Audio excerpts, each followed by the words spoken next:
آدمی زاد تو کیا چیز، فرشتے بھی تمام، مدح میں تیری وہ گاتے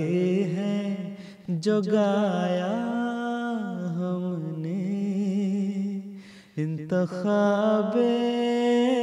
سخن انتخاب سخن۔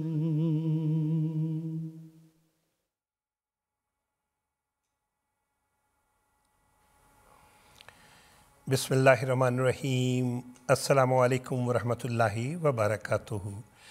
فرمائشی نظموں کے پروگرام انتخاب سخن کے ساتھ ہم آپ کی خدمت میں حاضر ہیں اور خلوص دل سے آپ سب کو خوش آمدید کہتے ہیں۔ ہماری دعا ہے کہ آپ کا آج کا دن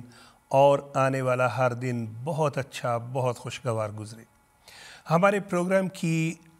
آج کے پروگرام کی خاص بات یہ ہے کہ ہمارے ساتھ پروگرام میں ایک مہمان موجود ہوں گے، آپ سب انہیں جانتے ہیں، اور دوران پروگرام ہم ان سے حضرت اقدس مسیح موعود علیہ الصلوۃ والسلام کے منظوم کلام میں سے چند اشعار کی تشریح بھی پوچھیں گے۔ اگر آپ بھی کسی شعر کا مطلب یا اس کی تشریح پوچھنا چاہتے ہیں تو آپ ہم سے رابطہ کر سکتے ہیں۔ پروگرام کا آغاز کریں گے ہم حمدیہ کلام کے ساتھ، اور اس کے بعد آپ کا تعارف کروائیں گے ہمارے آج کے مہمان کے ساتھ۔ نظم ہے در سمین میں سے، جمال و حسن قرآن، نور جان ہر مسلمان ہے۔ بہت پیارا کلام محترم محمد عصمت اللہ صاحب پڑھ رہے ہیں۔ جمال و حسن قرآن، نور جان ہر مسلمان ہے، قمر ہے چاند اوروں کا، ہمارا چاند قرآن ہے، قمر ہے چاند اوروں کا، ہمارا چاند قرآن ہے۔ بہار جاوداں پیدا ہے اس کی ہر عبارت میں، بہار جاوداں پیدا ہے اس کی ہر عبارت میں، نہ وہ خوبی چمن میں ہے، نہ اس سا کوئی بستاں ہے، نہ وہ خوبی چمن میں ہے، نہ اس سا کوئی بستاں ہے۔ خدا کے قول سے قول بشر کیوں کر برابر ہو،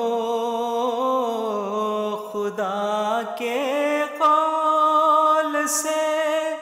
قول بشر کیوں کر برابر ہو، وہاں قدرت یہاں درماندگی، فرق نمایاں ہے، وہاں قدرت قدرت یہاں درماندگی فرق نمایاں ہے۔ کیا ہی خوبصورت کلام حضرت اقدس مسیح موعود علیہ الصلوۃ والسلام کا ابھی ہم سن رہے تھے۔ اور جیسا کہ پروگرام کے آغاز میں ہم نے عرض کی کہ ہمارے ساتھ آج ایک مہمان موجود ہیں۔ ہمارے آج کے مہمان جو ہیں وہ اللہ تعالیٰ کے فضل کے ساتھ حافظ قرآن بھی ہیں، مربی سلسلہ بھی ہیں اور الفضل انٹرنیشنل کے ایڈیٹر بھی ہیں۔ جی آپ بالکل درست آپ نے جانا، ہمارے ساتھ موجود ہیں مکرم و محترم حافظ محمد ظفر اللہ صاحب۔ ہم آپ کو خوش آمدید کہتے ہیں۔ مربی صاحب آپ کا بہت شکریہ، ہمیں علم ہے آپ بہت مصروف ہوتے ہیں اور آپ نے ہمیں وقت دیا۔ مربی صاحب ابھی ہم نے جو کلام سنا اس میں ایک شعر ہے، قمر ہے چاند اوروں کا ہمارا چاند قرآن ہے، کچھ تو اس حوالے سے بھی بتائیے، کچھ ہمارے ناظرین کو اور خاص طور پہ بچوں کو یہ بتائیے کہ حضرت اقدس مسیح موعود علیہ الصلوۃ والسلام کا جو منظوم کلام ہے وہ ہمیں کیوں بار بار پڑھنا اور سننا چاہیے؟ جزاک اللہ مبارک صاحب، سب سے پہلے بہت شکریہ کہ آپ نے مجھے دعوت دی۔ مصروفیت کی تو کوئی ایسی بات نہیں، نہ کوئی مصروفیت ہوتی ہے، بس آپ کا حکم ہوا اور حاضر ہو گیا۔ تو جہاں تک آپ کے سوال کا تعلق ہے کہ قمر ہے چاند اوروں کا ہمارا چاند قرآن ہے، جو قمر ہے چاند، عام طور پہ اگر آپ جو مجازی دنیا ہے، مجازی شاعری، مجازی عشق کے بارے میں جو شاعری ہے، اس میں قمر کی جو خوبصورتی ہے، چاند کی خوبصورتی کو محبوب سے تشبیہ دی جاتی ہے، کیونکہ جب اندھیرے کا عالم ہوتا ہے، رات ہوتی ہے، اس میں جب چمکدار چاند، روشن چاند نظر آتا ہے تو بہت بھلا محسوس ہوتا ہے۔ تو حضرت اقدس مسیح موعود علیہ الصلوۃ والسلام یہاں پر یہ فرماتے ہیں کہ قرآن کریم ہی ہماری زندگی میں جو تر و تازگی اور شگفتگی لانے کا باعث بنتا ہے۔ قرآن کریم ہی کی تعلیمات ایسی ہیں جو کہ عام طور پر اگر کسی کو اپنے محبوب کا حسن چاند میں نظر آتا ہے تو ہمیں بھی ہمارے محبوب کا حسن یعنی اللہ تعالیٰ کا حسن قرآن کریم میں نظر آتا ہے۔ اور کیوں نہ ہو، کیونکہ قرآن کریم میں ہر دور کے لیے، ہر وقت کے لیے، ہر مسئلے کا حل موجود ہے، ہر وقت کے لیے، ہر دور کے لیے تعلیم موجود ہے اور ہر مسئلے کا حل موجود ہے۔ تو یہ چھوٹی سی بات اس لحاظ سے کہ قرآن کریم گویا کہ اللہ تعالیٰ کا جو حسن ہے اس کا آئینہ بن کے ہمارے سامنے آتا ہے۔ پھر ایک اور شعر بھی ہے کہ نظیر اس کی نہیں جمتی، یعنی قرآن کریم کی نظر میں فکر کر دیکھا، ہم نے سوچ کے دیکھا ہے، فکر کر دیکھا ہے، لیکن نظر میں ایسی کوئی نظیر ہمیں نظر نہیں آتی۔ ہم اگر جتنا مرضی دیکھیں، مشاہدہ کریں، مثالیں ڈھونڈیں، تو قرآن کریم جیسی کتاب، ایسی تعلیمات ہمیں نظر نہیں آتی۔ اور پھر وجہ بھی اس کی بتائی کہ بھلا کیوں کر نہ ہو یکتا کلام پاک رحماں ہے، کہ خدا تعالیٰ جو کہ رحمان خدا ہے، اس کا یہ پاک کلام ہے، تو یہ کیوں کر یکتا نہ ہو، بے مثال نہ ہو، اعلیٰ ترین نہ ہو۔ تو یہاں پہ حضرت مسیح السلام کا کلام بہت حکمتوں سے اور خوبیوں سے پر ہے، جیسا کہ ہم جانتے ہیں۔ تو ہمیں یہ نظر آتا ہے حضور نے کلام میں پاک رحماں ہے فرمایا ہے۔ اب رحمان خدا وہ ہے جو کہ انسان کو بنا مانگے اپنی نعمتوں سے نوازتا ہے۔ تو قرآن کریم ایک ایسی نعمت ہے اللہ تعالیٰ کی فضل سے، جس کے انسان نے کوئی ایسا کام نہیں کیا کہ اس کی محنت کے یا اس کے کام کے اجر میں اللہ تعالیٰ ایسی کتاب دے۔ قرآن کریم ایسی خوبیوں کی مالک خدا تعالیٰ کی کتاب ہے، خدا تعالیٰ کے فضلوں کا سرچشمہ ہے، جو کہ خدا نے بنا کسی حق کے انسان کو عطا فرمایا ہے، اور ہمارا بھی فرض بنتا ہے کہ اس سے زیادہ فائدہ اٹھائیں۔ اب آپ کا دوسرا جو سوال ہے اس میں جو میں نے عرض کیا، ان تمام باتوں میں اس کا جواب بھی ایک لحاظ سے آ گیا ہے کہ حضرت اقدس مسیح موعود علیہ السلام شاعر اس طرح کے شاعر نہیں تھے جو کہ عشق مجازی کے متعلق اشعار کہتے ہوں۔ باقی عمر صاحب آپ خود بھی ماشاءاللہ بہت میچور منجھے ہوئے شاعر ہیں۔ آپ جانتے ہیں کہ شعر کہنا آسان نہیں ہوتا، اور شعر جب تک انسان کے دل سے بلکہ اندرونے سے نہ نکلے تب تک اس میں اثر نہیں ہوتا۔ بات جو دل سے نکلتی ہے اثر رکھتی ہے۔ تو حضرت مسیح موعود علیہ السلام کی اگر ہم اشعار کو سنیں، ان کو پڑھیں، تو ہمیں معلوم ہوتا ہے کہ ان اشعار میں وہ خاص مضامین بیان کیے گئے ہیں جو آپ علیہ السلام کی بعثت کا مقصد تھا، اور ان مضامین میں اللہ تعالیٰ کی ذات کا تعارف ہے، حضور صلی اللہ علیہ وآلہ وسلم کی ذات کا تعارف ہے، قرآن کریم کی خوبیاں بیان کی گئی ہیں جو کہ ہم نے نظم بھی سنی، یہ اس کی ایک مثال ہے، چھوٹی سی مثال ہے۔ اسی طرح اسلام کی خوبیاں بیان کی گئی ہیں،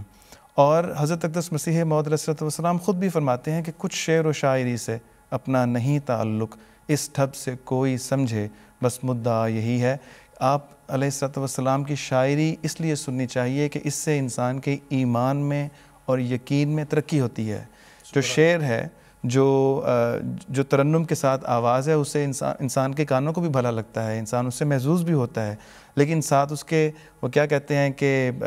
چوپڑیاں اتوں دو دو ہیں جی، کہ مزہ بھی آتا ہے، وہ انسان حظ بھی اٹھاتا ہے، لیکن ساتھ میں فائدہ یہ ہوتا ہے کہ انسان اللہ تعالیٰ کی ذات کا تعارف حاصل کرتا ہے، نبی کریم صلی اللہ علیہ وآلہ وسلم کی ذات کا تعارف حاصل کرتا ہے، اس کے ایمان میں، خدا تعالیٰ کی ذات میں، اس کے یقین میں ترقی بھی ہوتی ہے۔ اس لیے ہمیں حضرت مسیح موعود علیہ السلام کے منظوم کلام کو سننا چاہیے۔ جزاک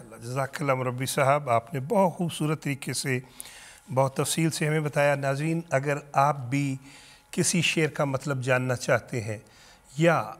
شعر میں سے کسی ایک لفظ کا مطلب جاننا چاہتے ہیں، چاہے وہ اردو زبان میں ہو، فارسی زبان میں ہو، عربی زبان میں ہو، ہمارے ساتھ یہاں اس وقت ہمارے مہمان موجود ہیں، آپ ہم سے ابھی رابطہ کر سکتے ہیں۔ اب ہم چلتے ہیں نعتیہ کلام طاہر میں سے سنیں گے حضرت سید ولد آدم صلی اللہ علیہ وسلم۔ حضرت سید ولد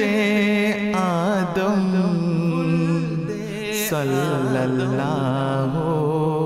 علیہ وسلم، صلی اللہ علیہ وسلم، سب نبیوں میں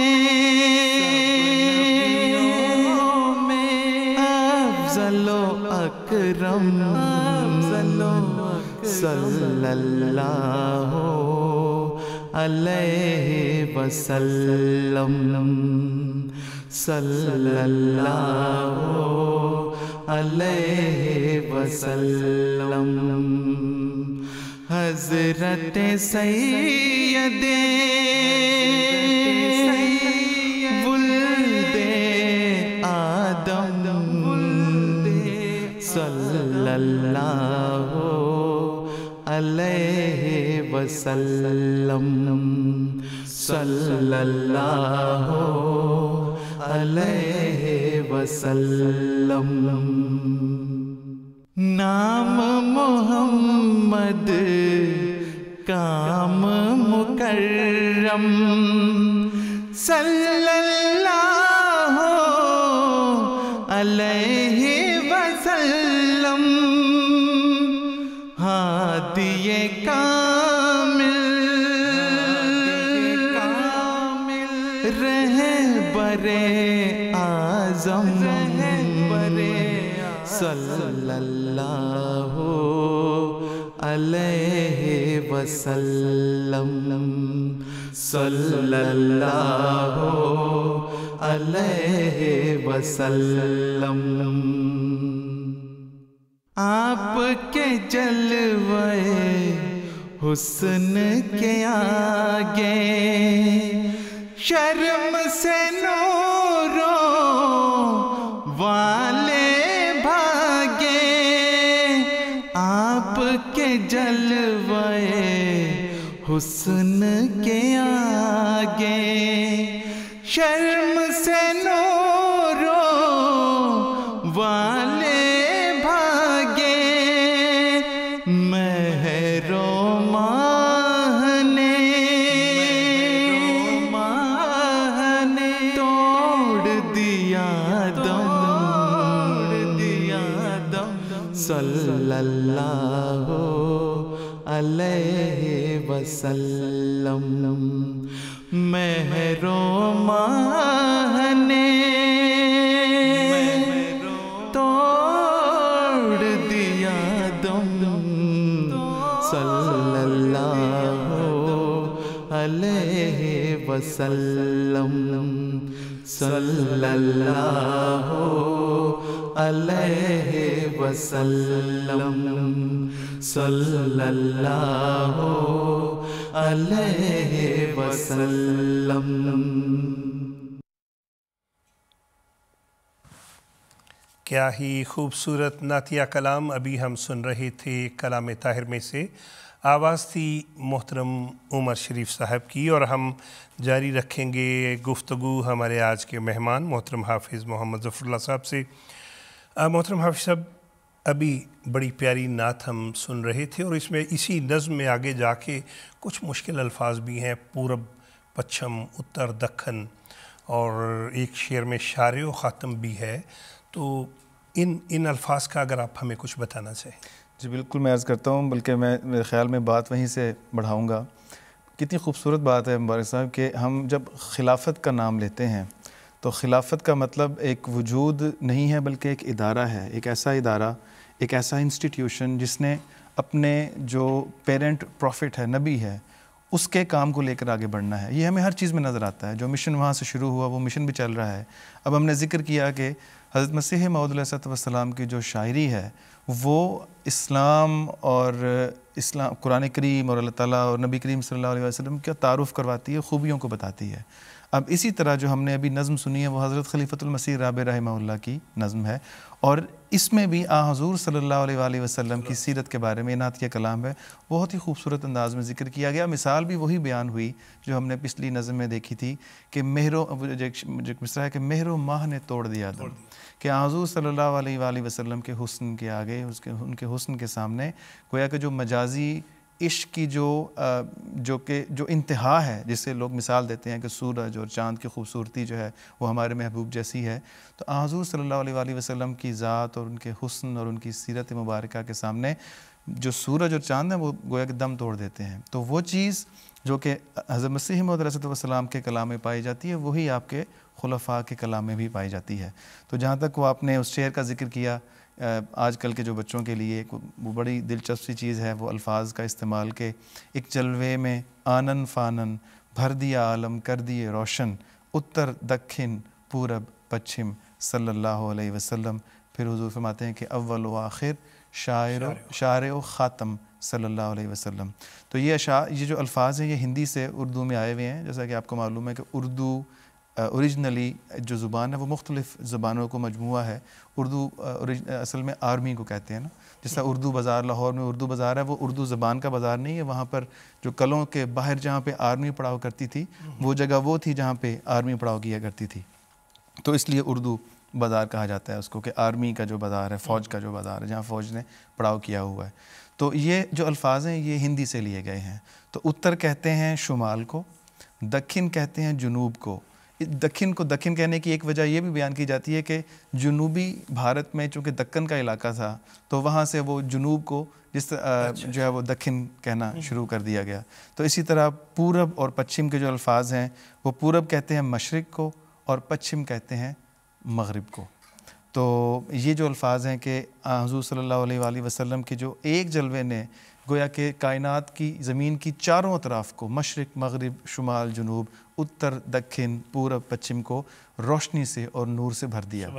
اور جہاں تک وہ آپ نے دوسرا وہ پوچھا ہے کہ شارع و خاتم، تو یہاں پر میں وہی عرض کرنا چاہوں گا کہ یہ تو بالکل واضح الفاظ ہیں، لیکن بیان یہ کرنا چاہوں گا کہ جو لوگ احمدیوں کے عقائد سے واقف نہیں ہیں، یا اگر واقف ہیں اور لوگوں کو گمراہ کرتے ہیں کہ گویا کہ ہم حضور صلی اللہ علیہ وسلم کو خاتم النبیین نہیں مانتے، ہمارے خلیفہ وقت، ہمارے خلیفۃ المسیح خلیفۃ رابع رحمہ اللہ، ان کے کلام میں بھی یہ واضح موجود ہے کہ آپ صلی اللہ علیہ وسلم اول و آخر بھی ہیں، یعنی کہ وہ جن کی وجہ سے کائنات کا آغاز ہوا، آخر بھی ہیں، آخری نبی بھی ہیں شرعی لحاظ سے، شارع بھی ہیں جو شریعت لے کے آئے، اور خاتم بھی ہیں۔ خاتم النبیین کا وہ معنی جو کہ حضور صلی اللہ علیہ وآلہ وسلم کی شان کو ہزاروں لاکھوں گنا بڑھاتا ہے، نہ کہ وہ معنی جو کہ آپ صلی اللہ علیہ وآلہ وسلم کی شان کو نعوذ باللہ گھٹاتا ہے۔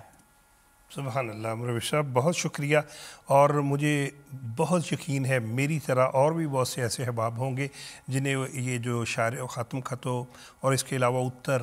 پچھم پورب پچھم، یہ جو سارا ہے اتر دکن پورب پچھم، اس کا پہلی دفعہ پتہ چلا ہوگا۔ بہت شکریہ۔ مربی صاحب، ایسے ہے کہ عام طور پہ اس پروگرام میں تقریباً 90% تو جو ہے کلام حضرت اقدس مسیح موعود علیہ السلام کا ہوتا ہے یا خلفائے کرام کا، صرف 5% جو ہے وہ دیگر شعراء کا بھی کلام ہم شامل کرتے ہیں۔ اس وقت ہم سنیں گے نظم برکات خلافت کے حوالے سے، دلوں میں پیار کی خوشبو تو ہونٹوں پر دعا رکھنا۔ آئیے سنیں۔ دلوں میں پیار کی خوشبو تو ہونٹوں پر دعا رکھنا، دلوں میں پیار کی خوشبو تو ہونٹوں پر دعا رکھنا، امام وقت سے ایک رشتہ عشق و وفا رکھنا، امام وقت سے ایک رشتہ عشق و وفا رکھنا، دلوں میں پیار کی خوشبو تو ہونٹوں پر دعا رکھنا، امام وقت سے ایک رشتہ عشق و وفا رکھنا، خدا سے اور محمد سے وفا کا یہ تقاضا ہے کہ اپنی زندگی تا زندگی اس پر فدا رکھنا، کہ اپنی زندگی تا زندگی اس پر فدا رکھنا، امام وقت سے ایک رشتہ عشق و وفا رکھنا۔ اشہد اللہ الہ الا اللہ وحدہ لا شریک لہ واشہد ان محمدا عبدہ ورسولہ۔ امام وقت کے قدموں میں اپنی جان رکھ دینا، انا کو کر کے اپنے ہاتھ سے قربان رکھ دینا، جو بیعت کے تقاضے نبھانا باوضو ہو کر، اسی کے در پہ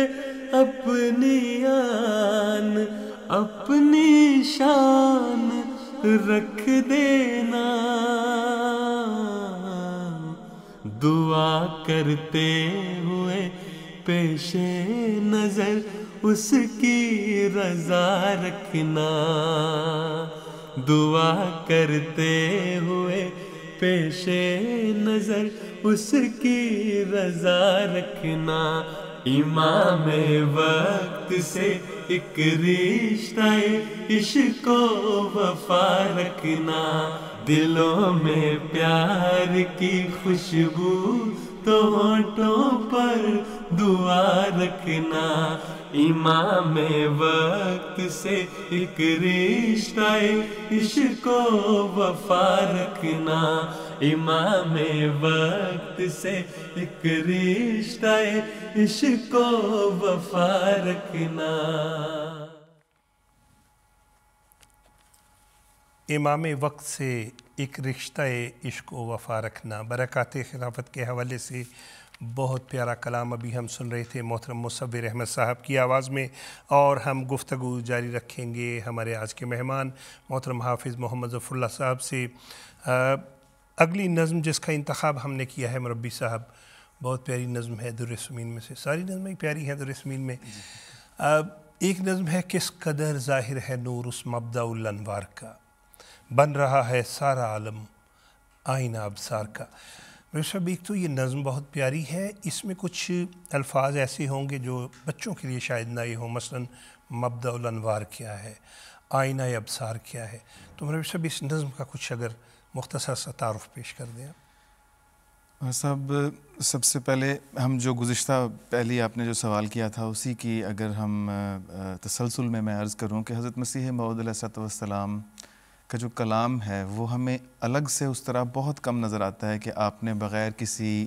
سیاق و سباق کے کلام صرف نظم لکھی ہو۔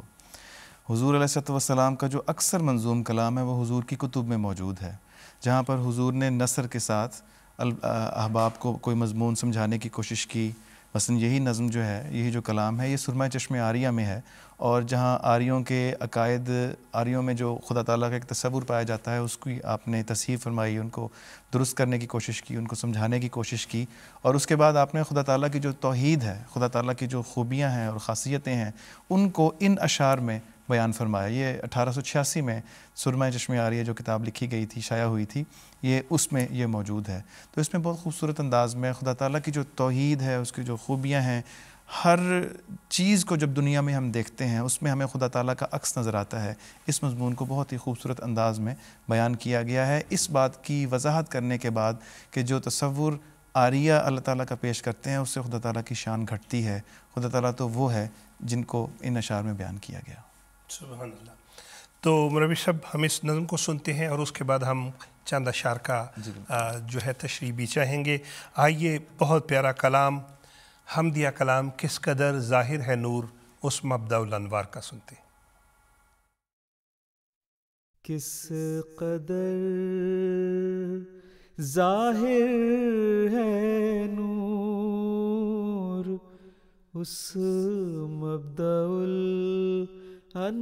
الانوار کا،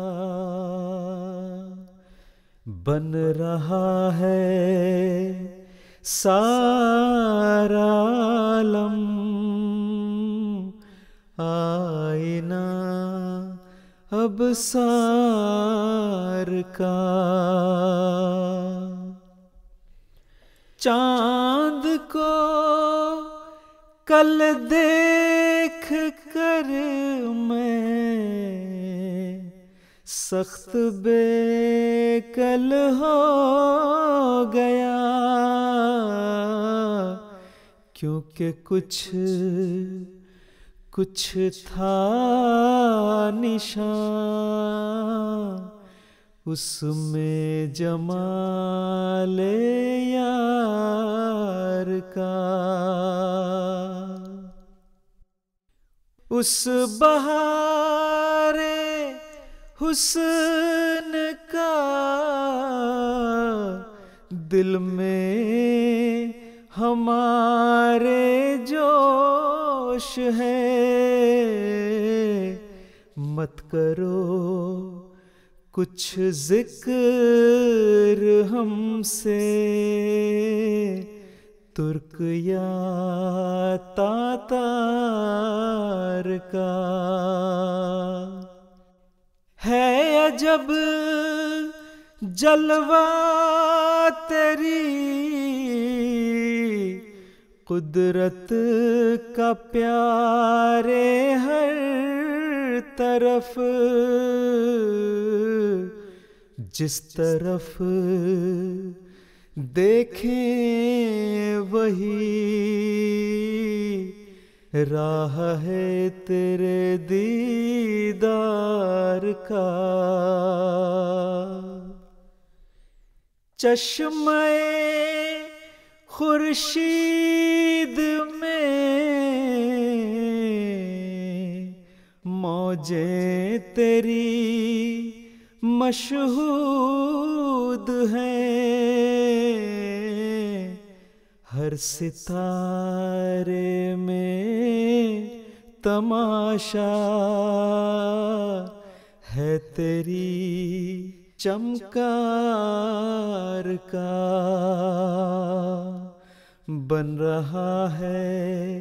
سارا عالم آئینہ ابصار کا۔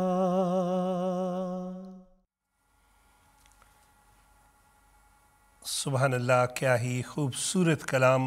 حضرت اقدس مسیح موعود علیہ الصلوۃ والسلام کا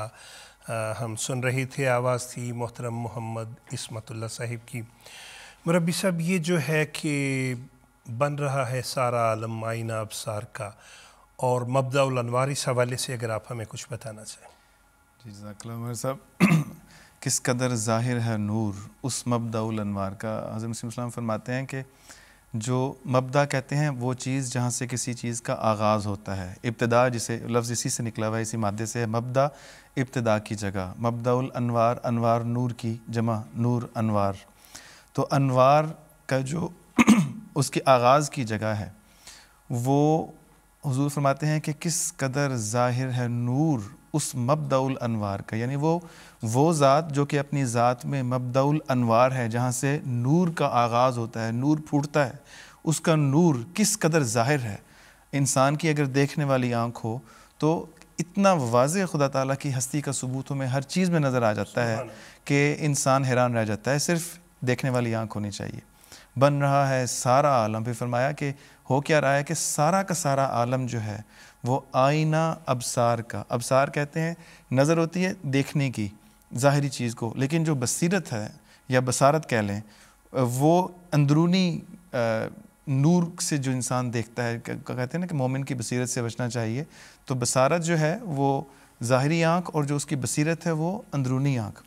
تو گویا کہ حضور ان الفاظ میں بیان فرما رہے ہیں، اس مصرے میں بیان فرما رہے ہیں کہ وہ جو مبدأ الانوار ہستی ہے اس کا نور اس قدر واضح ہے کہ پورے کا پورا عالم جو ہے وہ اس اندرونی آنکھ کا آئینہ بن رہا ہے، جس آئینے میں ہمیں خدا تعالیٰ کی ذات نظر آتی ہے۔ تو مضمون یہ جو نا تہ در تہ حضور نے بہت ہی خوبصورت انداز میں اللہ تعالیٰ کی وراء الورا ہستی کو بیان فرمایا ہے۔ پھر اسی جو کلام میں ہے فرمایا کہ ہے عجب جلوہ تیری قدرت کا پیارے ہر طرف، جس طرف دیکھیں وہی مضمون ہے کہ جس طرف دیکھیں وہی راہ ہے تیرے دیدار کا۔ تو ہم دیکھیں انسان جو ایمان رکھتا ہو، قرآن کریم میں بھی اللہ تعالیٰ فرماتا ہے نا کہ پہلے ایمان لانا ضروری ہے۔ جب انسان ایمان لاتا ہے تو اس کو پھر ایمان میں ترقی ملتی ہے، اس کو یقین بھی حاصل ہوتا ہے۔ ایمان بالغیب سب سے پہلے ضروری ہے اور اس کے بعد پھر اللہ تعالیٰ کی ہستی کا انسان کو دیدار ہوتا ہے۔ تو ہمیں کیا کہنا چاہیے کہ ہمیں ہر طرف خدا تعالیٰ نظر آتا ہے، آسمان کی اونچائیوں میں بھی، زمین کی گہرائیوں میں بھی، ہمیں پہاڑ کی مضبوطی اور بلندیوں میں بھی، پانی کے بہاؤ میں بھی۔ اب ایک چھوٹی سی مثال میں بیان کرنا چاہتا تھا کہ جو ویل مچھلی ہے، مطلب ہر چیز جو خدا تعالیٰ نے پیدا کی ہے، ہمیں کیسے وہ خدا تعالیٰ کا پتہ دیتی ہے؟ وہ ایسے پتہ دیتی ہے کہ ہر چیز میں ایک حکمت موجود ہے، ہر چیز کے کہیں خاص جگہ پہ ہونے کی ایک وجہ موجود ہے۔ اور مثال میں یہ دینا چاہتا تھا کہ جو ویل مچھلی ہے، ویل مچھلی کے اوپر بعض دفعہ ہمیں چھوٹے چھوٹے جانور چپکے ہوئے نظر آتے ہیں اور بظاہر نظر انسان کو لگتا ہے کہ پتہ نہیں ویل مچھلی کو کوئی بیماری ہے یا کوئی پرابلم ہے، حالانکہ ایسا نہیں ہے۔ سائنس یہ ثابت کرتی ہے کہ وہ جو ویل مچھلی کے اوپر اس کے وہ جو بارنیکلز کہلاتے ہیں، وہ اس کی سکن کے اوپر جو چپکے ہوئے ہوتے ہیں، اس کی وجہ سے جو ویل مچھلی ہے اس کی جو جلد ہے جو کہ پانی میں ہی رہتے ہیں وہ فنگس سے محفوظ رہتی ہے۔ اللہ تعالیٰ نے ایسا سسٹم بنایا ہوا ہے۔ دوسری جانب صرف ویل کا فائدہ نہیں ہے بلکہ اس جاندار کا بھی فائدہ ہے، کیونکہ وہ چونکہ ویل مچھلی کی جو سکن ہے اس سے چپکا رہتا ہے، اور ویل مچھلی جب پانی میں تیرتی ہے تو پانی میں جو چھوٹے چھوٹے جو خوراک کے اجزاء ہوتے ہیں وہ اپنے پر کو پھیلا لیتا ہے وہ جاندار، اور ان اجزاء سے وہ فائدہ اٹھاتا رہتا ہے۔ گویا کہ دونوں میں سے کسی کا نقصان نہیں، اور ویل مچھلی کا بھی فائدہ ہے ان کے موجود ہونے سے، اور اس جانور کا بھی فائدہ ہے ویل مچھلی کے اوپر سوار ہو کر اس کی سکن سے، اس کی جلد سے چمٹ جانے سے۔ تو یہ ایک چھوٹی سی مثال ہے۔ اگر ہم دیکھیں دنیا کے ہر جانب، ہر طرف، ہر شش جہات ہم دیکھیں تو ہر چیز میں ہمیں خدا تعالیٰ کی ذات نظر آ جائے گی۔ وہی بات ہے حضور فرماتے ہیں کہ اگر دیکھنے والی نظر ہو۔ سبحان اللہ، سبحان اللہ، بہت خوبصورت مربی صاحب۔ اور ناظرین ایک مرتبہ پھر ہم آپ کو بتاتے چلیں آج کے پروگرام میں، اگر آپ کسی بھی شعر کا مطلب اگر آپ کو نہ آتا ہو، یا در ثمین، کلام محمود، خلفائے کرام کے کلام میں سے کسی شعر، کسی مصرے کا، کسی لفظ کا مطلب آپ جاننا چاہتے ہوں، آپ ابھی ہم سے رابطہ کر سکتے ہیں۔ اگلی نظم جس کا انتخاب کیا گیا ہے، اللہ کے پیاروں کو تم کیسے برا سمجھے، خاک ایسی سمجھ پر ہے، سمجھے بھی تو کیا سمجھے۔ آئیے سنتے ہیں۔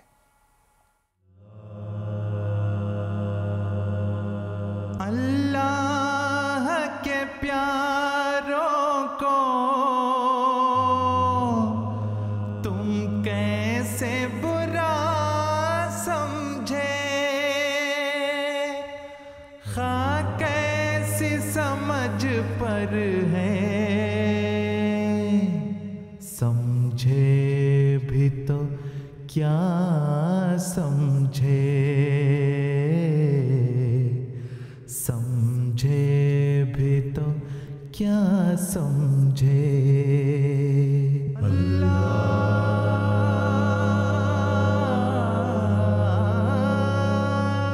اللہ کے پیاروں کو